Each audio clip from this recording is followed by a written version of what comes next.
sana nitakuwa nikielekeza kwa wakili muda sio kwa mrefu. Karibu sana wakili. Kwanza kabisa, waona mambo yote yamejitokeza leo ni yale ambayo tuliangazia juma lililopita, kumaanisha kwamba elewa sheria ni jicho na sikio la raia, sio? Kabisa. Na raia tunafurahia, mnatufuata, tunawafunza, tunawapenda na tunasema tuendelee mbele. Kwa sababu tuliangazia sana hayo masuala ya kumuondoa mtu mamlakani, mbinu zipi zinafuatwa. Sasa tunataka ujielimishe kuhusu bila ambavyo unaweza kupata haki mahakamani. Kwanza kabisa tunapoanza wakili, huwa tunasikia kuhusu mahakama kuu, mahakama ya rufaa, mahakama ya juu au wengine wanasema mahakama ya upeo. Tofauti kati ya mahakama hizi haswa ni nini? Mahakama za Kenya ziko 4. Mahakama ya kwanza inaitwa mahakama ya hakimu ama magistrate. Pale kwenye mahakama ya mahakimu kutakuwa ule magistrate wa chini anaitwa resident magistrate. Ikiwa ni makesi za fedha, kuna kiwango cha fedha hawezi sikiza. Kuna senior resident magistrate, kuna principal magistrate, kuna senior principal magistrate na kuna chief magistrate. Kwa hivyo kama ni Milimani, ile court inaitwa Chief Magistrates Court. Zile makesi zote ambazo zinasikizwa pale. Katika zile Chief Magistrates Court zimegawanyika mara 3. Kuna ile court ya magistrate ya kusikiza kesi za jinai and corruption courts. Hizo lazima Chief Justice agazeti ama afanye ilani kwa gazeti ya kuwateua wale mahakimu watasikiza ile kesi. Kuna Children's Court ambayo pia lazima kuwe na, katika kipengele cha 73 cha katiba cha Children's Act kinawateua wale mahakimu wa kusikiza kesi za watoto. Kwa hivyo katika Magistrates Court, uamuzi wowote unapotoka pale, ule uamuzi unasonga kwenye appeal kwenye High Court. Kila kesi lazima ianzie Magistrate Court, isipokuwa kesi ya mauaji, mada, ambapo lazima mtu atashtakiwa High Court. Pia kesi ya fedha ambazo ni commercial transaction, lakini fedha ambazo ni dispute ni zaidi ya milioni 20. Ama shamba ambayo gharama ya ile shamba ni kupita shilingi milioni 20. Basi hizo unaenda kwenye High Court. Kwa hivyo kitengo cha pili ni High Court. Zile mahakama za High Court zimegawanyishwa kulingana na sehemu ambazo zinafanya. Kuna commercial division, kuna ile ambayo inaitwa family division ya kuangalia mambo ya urithi na mambo ya familia na divorce. Kuna ile ambayo inaitwa commercial, mambo ya fedha. Kuna Environment and Land Commission court. Kwa hivyo zile mahakama za High Court ni tofauti. Katika mahakama ya High Court kuna kitengo maalumu kinachoitwa Environmental and Land Court. Pia kitengo cha labor, masuala ya watu kushtakiana jinsi ya kuajiri, kuvutwa na kuandikwa. Hizi koti mbili, ule jaji anayekaa kwa Environment Court na yule jaji anayekaa kwenye Labor Court, hata sikiza kesi ya mada, hata sikiza kesi fulani. Wao wameandikwa kulingana na sheria ya katiba. Mulisema kwamba hizo division ni tofauti. 3, kuna sasa High Court. Uamuzi wowote wa High Court, kama ukubaliani nao, utarudi kwenye mahakama ya rufaa, Court of Appeal.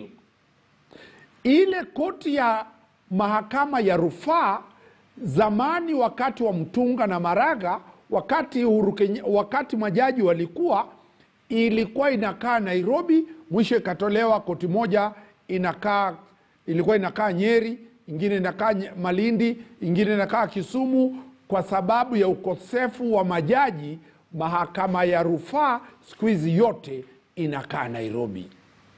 Mwisho kuna mahakama ya Supreme Court. Iwapo hutatosheka na uamuzi wa Court of Appeal, unaenda kwa Supreme Court. Kwa hivyo ile Supreme Court ndio koti ya mwisho katika taifa la Kenya. Maamuzi yake ni ya mwisho na utaweza kwenda kuappeal kwingine. Kwa hivyo hiyo ni taratibu za mahakama za Kenya, ziko 4.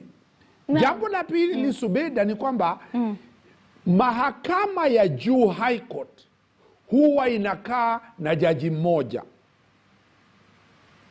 Lakini iwapo maswala ambayo ule ameenda kotini ni mazito kama ya BBI, basi ule hakimu wa High Court atasema kwamba hii file nitaituma kwa Chief Justice aweze kuteua majaji aidha 3, 5 ama 7. BBI ilipofika High Court, yule jaji alisema maswala haya ni mazito na yanaibua maswala ya constitution. Ikatumwa kwa Chief Justice, akateua majaji 5. Iwapo mtu anataka kwenda kufanya maamuzi appeal katika mahakama ya koti ya rufaa, Court of Appeal, ule aliyeteuliwa juzi, Justice Ouko, ndiye alikuwa president wa ile koti. Ametoka jana, walimteua president mpya anaitwa Justice Musinga. Basi ile faili italetwa kwa Justice Musinga, atateua majaji wasiopungua 3. Koti ya appeal haikai wakati mmoja bila majaji 3. Atachagua majaji 3, ama achague majaji 5, ama achague majaji 7. Sheria ni kwamba lazima kile kikao kiwe na odd number. Uamuzi wa ile koti ya majaji 3 ni kulingana na kura. Ni majaji wangapi wamekubaliana, ni majaji wangapi hawajakubaliana. Ikiwa majaji 3 wamekubaliana, basi ule ni unanimous decision. Ikiwa ni katika benchi ya watu 5, 3 wamekubaliana, 2 hawakukubaliana, inaitwa split decision. Ule atakayechagua ile bench sio Justice Martha Koome, ni president wa Court of Appeal. Katika Supreme Court wako majaji 7. Ili Supreme Court iketi, lazima kuwe na quorum ya majaji 5. Ule ambaye ndio chairperson wa ile Supreme Court ni Chief Justice Martha Koome. Maelezo mazito hayo na mazuri. Mimi kwanza nimesikia mambo mengine kwa mara ya kwanza. Kwa mfano, labda ni vile sijawahi kwenda mahakamani, labda wakati ambapo naenda kuangazia taarifa kwamba kesi zote lazima zianze katika magistrate court. Labda kama ni kesi ambayo inahusisha pesa nyingi, mauaji na kadhalika. Hayo nimejifunza leo, mwenyewe sikujua. Kwa hivyo tuseme Zubeda ana kesi ambayo anataka kuwasilisha. Ameenda pale mahakamani. Nani anastahili kunielekeza kuhusu mahala ambapo nastahili kuanza, ili nielekezwe kujua kesi yangu inastahili kwenda wapi na inastahili kushughulikiwa na nani? Kuna aina 2 za kesi taifa hili. Kesi za jinai, criminal. Mwanzilishi wa kesi zote za criminal ni serikali. Republic versus Zubeda ama versus Omari. Yule serikali anawakilishwa na mtu anayeitwa State Counsel katika ofisi ya DPP.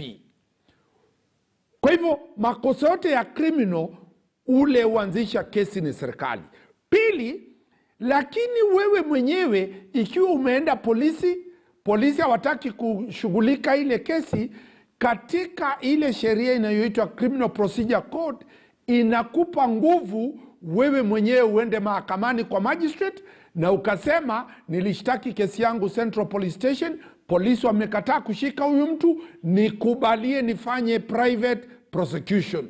Wewe mwenyewe magistrate akikubaliana na wewe, unaweza endelea kufanya private prosecution, lakini sheria inamruhusu DPP ule ambaye ni Nurdin Haji kuja na kuchukua ile kesi na kuendelea mpaka mwisho.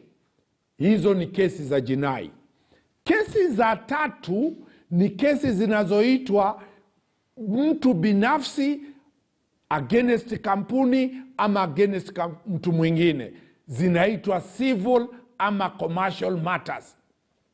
Wewe ikiwa ulikopesha mtu shilingi 10, hataki kukulipa, kuna mahakama inaitwa Small Claims Court.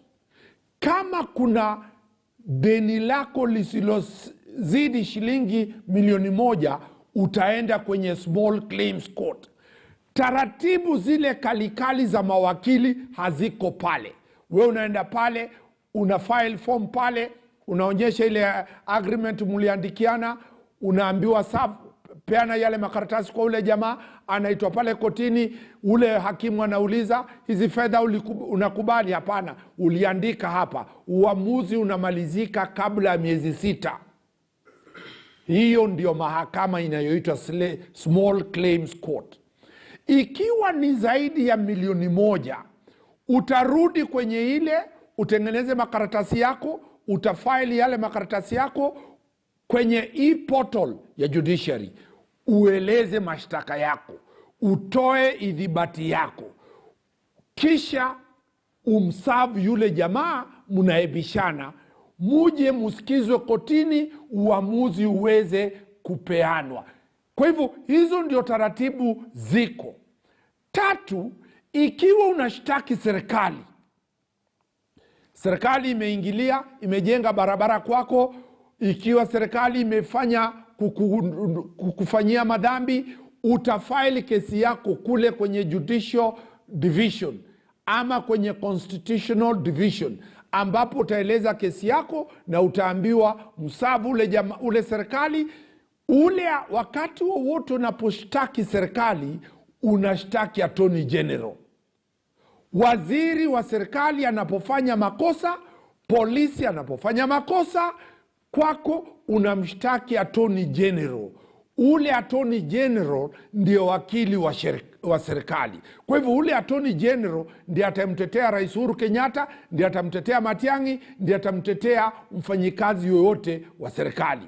Lakini ikiwa ni mimi nimeshtaki mtu fulani anayeitwa Mary, basi mimi nitakuwa na wakili wangu na yule Mary atachukua wakili wake. Kwa hivyo kesi itamenyanwa pale na uamuzi utatolewa. Wakili, kidogo katika hilo ambalo umelisema, wakati ambapo nataka kumshtaki tuseme ni rais ama waziri, na shtaki mwanasheria mkuu, ikiwa ni kesi ambayo labda naiona kwamba ni ya kibinafsi, tuseme labda ni pale nyumbani, mimi na waziri anaingia katika mpaka wangu wa shamba, au amechukua mbuzi wangu, au amemkata ng'ombe wangu. Sasa pale ni yeye, si yeye kama waziri. Je, bado wakati kama huo namshtaki kama waziri, namshtaki mwanasheria mkuu?